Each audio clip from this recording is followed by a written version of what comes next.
Banyak cara ditempuh orang untuk menurunkan berat badan. Kini, satu lagi metode diet dikembangkan Deddy Corbuzier. Selamat sore pemirsa ada di rumah, selamat sore ibu-ibu, apa kabar semuanya? Nah, kita sedang menunggu Dr. Rian. Mungkin Anda tahu Dr. Rian itu adalah pakar seksolog dan anti-aging. Jadi kalau ibu-ibu di rumah membayangkan kalau punya anak yang jadi pilot, itu biasa kecilnya main pesawat terbang. Jadi polisi main pistol-pistolan. Kalau seksolog kecilnya main apa kira-kira? Saya nggak bisa mikirin apa yang beliau mainkan pada saat kecil sampai besarnya jadi seorang seksolog. Tapi itu misteri Dr. Rian, biarinin aja ya. Oke, Anda sedang menyaksikan Dr. Oz, temukan sehat yang sesungguhnya. Apa dokter? Dr. Rian. Apa kabar, Dad? Oke. Tepuk tangan sekali lagi buat Deddy Corbuzier. Dad, bukan namanya Deddy Corbuzier. Nah, kata orang kalau bukan menimbulkan hal-hal yang berbau sensasional.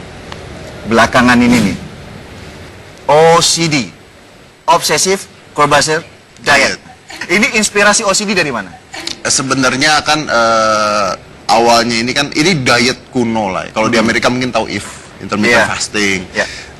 Nah di Buddhis itu ada yang namanya Theravada. Theravada tuh makan sekali sehari. Di Muslim ada yang namanya puasa berselang, puasa Nabi Daud, mungkin pernah dengar ya. Jadi hampir di semua agama tuh ada gitu.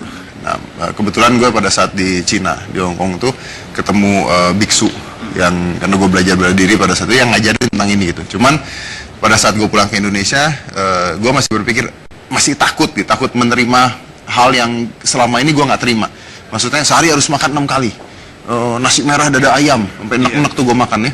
Terus kalau nggak makan protein nanti jadi gimana? Terus lemak nggak boleh makan. Nah itu ada di kepala gue. Jadi gue nggak berani. Sampai satu saat gue capek gitu dengan pola hidup seperti itu. Udahlah gue coba ceritanya. Nah setelah coba di waktu 4 bulanan, yang menarik adalah bahwa fat saya dari 24% pada saat 24 itu termasuk oke lah sebenarnya ya, itu turun sampai ke 8%. Yang menjadi kontroversi salah satu yang kami terima itu adalah mengenai statement atau pernyataan Deddy boleh makan apa aja. Boleh makan apa aja. Nah ini yang kontroversinya pasti nih dari segala sesuatu. Anda boleh makan apa saja yang Anda mau, kecuali sampah, di 8 jam tersebut.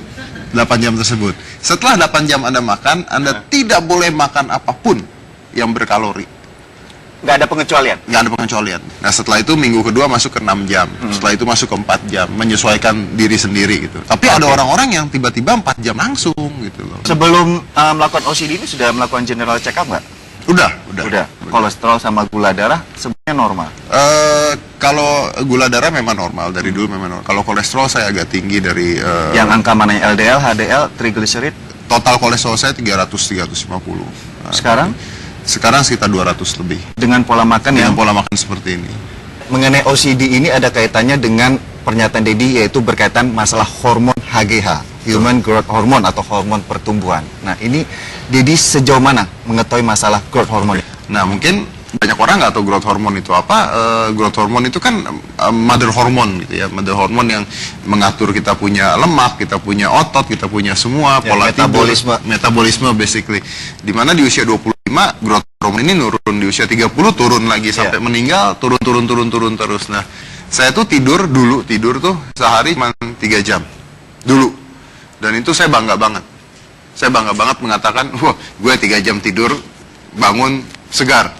Oke. Ya, bangga, kayaknya keren gitu. Maksudnya, oh yang lain pada malas gitu-gitu. Ternyata begitu saya selidikin, kenapa saya bisa tidur 3 jam dan bangun segar? Karena saya ternyata menua. Ternyata orang tua itu tidurnya lebih cepat dibandingkan anak muda ternyata. Nah setelah saya puasa selama 16 jam dan 18 jam seminggu, saya puasa di awal itu, tidur saya bisa 8 jam.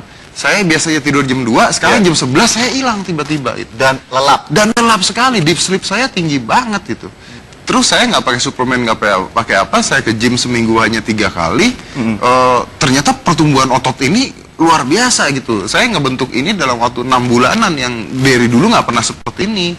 Jadi, this must be worth.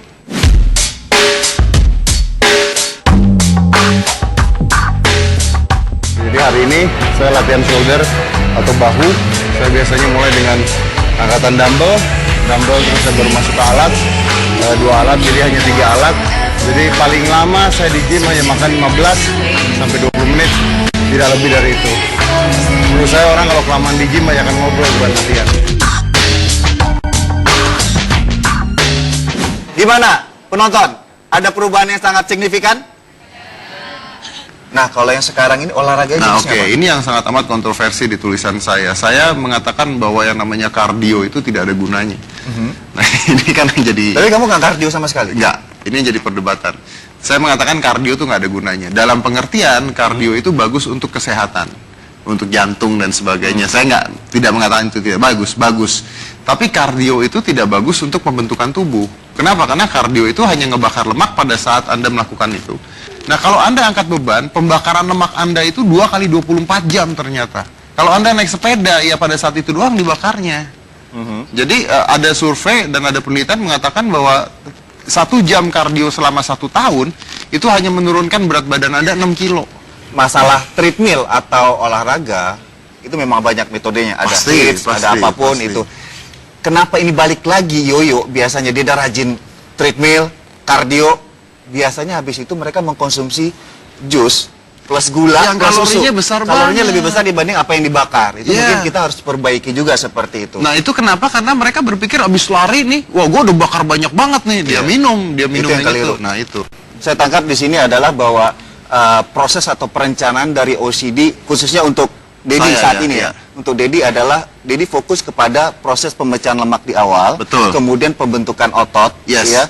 Di saat lemak itu masih ada sekian persen, Dedi akan menghindari yang namanya sit up, Sit up. dimaksimalkan di weight training. Yes, bebannya betul, seperti betul, itu. betul. Tepuk tangan buat Dedi Kobuser.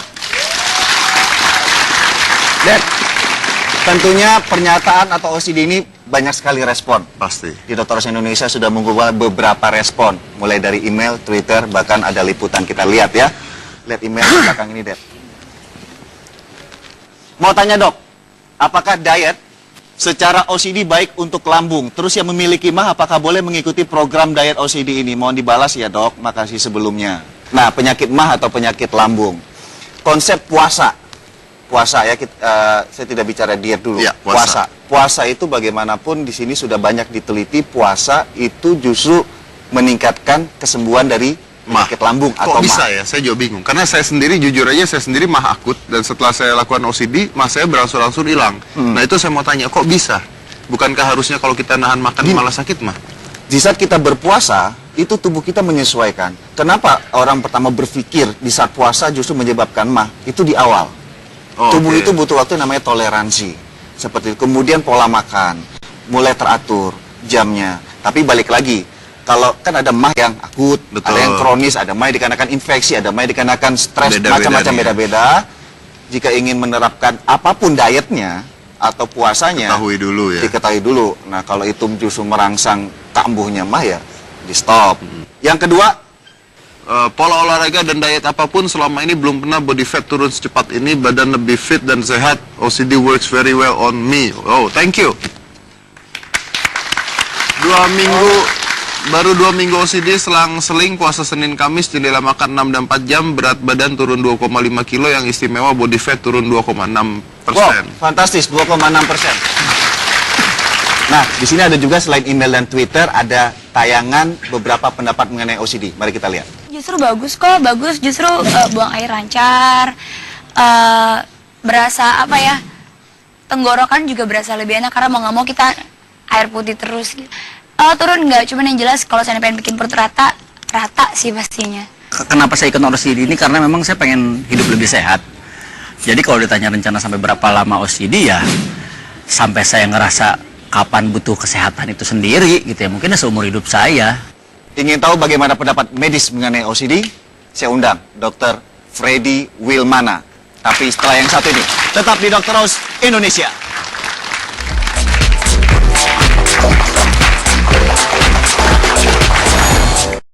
Freddy, Dok, positif atau kekurangan dari OCD ini gimana? Oke, kalau saya lihat OCD untuk Indonesia ini itu cukup baik, positif. Ya. Pertama, dia itu kan fasting, puasa. Ya. Ya, dan memang di dalam dunia kedokteran sekarang ini lagi banyak lah tipe yang kita sebut intermittent fasting dan sebagainya, kan juga tahun lalu muncul di BBC dan sebagainya juga ya. Jadi intermittent fasting ini sebetulnya modalnya kecil, ya kan, dan mudah dilaksanakan. Jadi dari segi positifnya bisa dilakukan hampir oleh semua orang yang tentu membutuhkannya, gitu. Nah, segi negatifnya tentu hanya ya artinya memang kita harus kuat pada motivasi diri sendiri melaksanakannya, karena kadang-kadang kan puasa itu kalau kita tidak mengubah mindset ya sulit. Mengenai siapapun ini, kalimat siapapun yang boleh melakukan atau mengerjakan OCD, tapi dari sisi riwayat penyakit ada warna merah nggak yang nggak boleh, Dok? Ada dong, semua metode atau apapun nggak bisa dikatakan 100% applicable kepada semuanya, gitu. Pasti ada ya yang dieksklusi. Ya, jadi tentu di sini kita lihat kalau yang bersangkutan, ya pertama yang membutuhkan dulu. Kalau sudah kurus kerempeng masa butuh OCD, ya? Sudah, ya itu kan. Tapi sistem jadi tadi yang mau bulking malah ya. Udah sampai pada tahap itu lain lagi, ya itu bisa, tapi ya, di kaum awam kan umumnya kan menguruskan slimming. Berarti itu. Pertama kalau yang sudah fatnya zero, puasanya jangan. Oke, yang kedua orang-orang yang sudah menderita diabetes khususnya, diabetes yang sudah mendapatkan obat. Nah, ini tadi sudah bicara dengan Denny masalah HGH. Tidur yang lelap itu memperbaiki produksi dari HGH, tapi juga jamnya kita lihat. Selain faktor tidur apa lagi, Dok? Ya, tidur itu harus, kalau untuk meningkatkan stimulasi HGH itu harus 8 jam, 7 sampai 9 jam. Jadi kalau tidur-tidur sebentar itu tidak bisa. Karena HGH itu disekresinya atau dikeluarkannya itu secara pulsatile, jadi secara pulsa-pulsa gitu tiap sekitar 3 jam, 3-4 jam jadi sekali. Jadi enggak flow-nya rata itu. Yang menghambat. Nah, yang menghambat. Nah, ini tadi kan dikatakan HGH akan dipicu sekresinya kita tidur atau kita fasting. Nah, jadi kalau kita tidur, kemudian kita terbangun, minum saja yang manis, itu akan hilang. Diblok. Jadi selama itu pun jadi selama puasa, jangan ada masuk terutama dari karbohidrat. Diet dengan insulin, jadi juga pernah di pernyataannya dikaitkan dengan insulin, karena insulin merupakan salah satu proses yang menghambat atau meningkatkan dari kadar gula darah. Kaitan diet dengan insulin secara medis yang diproses mananya? Pembakaran karbohidratnya, pembakaran lemak, atau pembentukan otot? Oke, begini. Jadi kalau kita kembali sedikit secara awam aja ya, kita makan. Ya, karbohidrat terutama ataupun yang lain, otomatis itu ada perintah ya dari kelenjar pankreas, kelenjar ludah perut untuk menghasilkan insulin. Selama itu sehat. Kenapa insulin diperlukan? Yaitu insulin diperlukan untuk membakar glukosa itu dibakar, dibawa masuk ke dalam otot. Untuk dibakar. Itu fungsinya. Nah, pada orang diabetes atau terjadi gangguan, maka itu ada insulin, ada glukosa, tapi nggak bisa dibakar. Nah, itu yang jadi penyakit. Saat seseorang puasa, kita insulinnya? Nah, pada saat seorang puasa, karena tidak ada glukosa, ya, tidak ada insulin. Itu tidak ada insulin akan merangsang glukagon. HGH juga akan diproduksi untuk membuat melakukan glikoneogenesis, membuat glukosa dari hati, selain karbohidrat dari glukosa, selain glukosa. Storage dari gudangnya lah, dari simpenan sementara kan ada buat 6 jam gitu. Itu dari hati. Kalau dari sudah itu dan juga dari lemak. Itu. Sepertinya sih saya tertarik ya. Sepertinya kalau untuk program juga, bagi indra bekti, sebaiknya indra bekti seperti apa treatmentnya? Lebih baik OMG ya. Oh my God itu kalau itu. Baik pemirsa, apapun yang Anda inginkan yang berkaitan dengan diet dan kesehatan semua tergantung pada kebutuhan. Dan ketahui dulu apa yang tubuh Anda inginkan. Dan tentunya ini berkaitan dengan sesuatu yang harus diperiksakan dulu ke dokter. Setelah ini masih ada yang berkaitan dengan diet dan apa yang terjadi dengan saluran pencernaan Anda. Tetap di Dr. Oz Indonesia.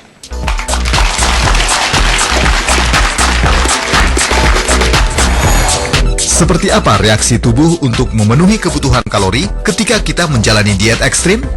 Siap, makanan kamu dibakar. Siap. Untuk jadi energi.